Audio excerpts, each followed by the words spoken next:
These things were not readily available in Lenox, Massachusetts. I felt like it was a dirty little secret that I was afraid to check out. This older girl, who I previously had been afraid of, agreed to take me to the clinic in her beat-up Chevy. I felt like I was really breaking the rules. We went to the city closest to our small town. We drove to Pittsfield, Massachusetts, 10 miles down the road. There were no anti-abortion activists waiting outside, but I went inside with my knees shaking. It was an out-of-body experience. I was scared that I would see someone I knew. See, I had a large extended family all over town. My father was the youngest of 8 children, and all of his relatives lived in Pittsfield. I was afraid I would be spotted. I felt like I was on display and that this place was not a place my parents would approve of. It was so openly body and sex positive. Something back then I had not known existed outside of my small peer group. My parents raised me to be a good Catholic girl.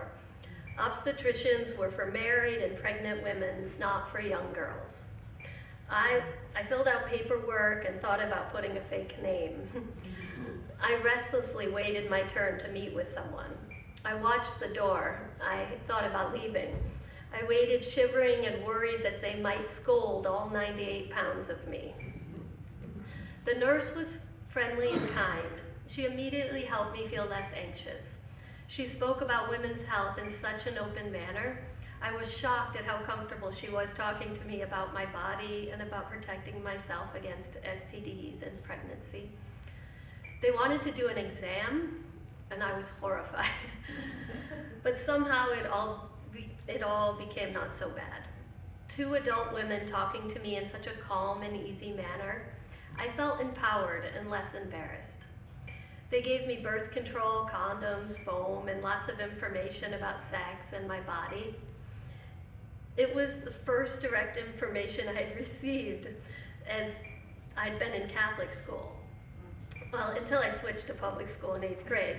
And in 9th grade at the public high school, there was something about sexual education, but for some reason I didn't make use of it the way I did that day when 2 very kind, knowledgeable women set me up for healthy decision making.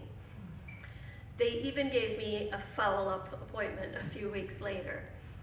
I was routinely seeing someone for my health care, and my parents never knew, as they would have been really upset. My parents were known for being quite strict regarding premarital sex. They sent the priest to our house when they found a condom in my brother's room. Yeah, I was the 4th of 5 kids, so I think they just didn't pay as much attention to me. Anyway, I kept my supplies hidden, and luckily I was having safe sex with the help of Planned Parenthood. And they helped me begin to reduce my shame around my body and my desires. I'll also tell you, I remember a couple years later, I had a moment where I feared that I was pregnant and thus went in for a pregnancy test. There were a couple of anti-abortion folks out in front holding signs, baby killers, repent now. I prayed I would not need one, and I was so sad by these judgmental statements. I quickly shuffled past them to pee in a cup. Phew, she told me, you're not pregnant. They gave me extra supplies and gave me tips to remember to take the pills daily. I feel so lucky I had these doctors and nurses, like sage aunties, guiding me in a safe direction. Thank you, Planned Parenthood. And after the musical interlude,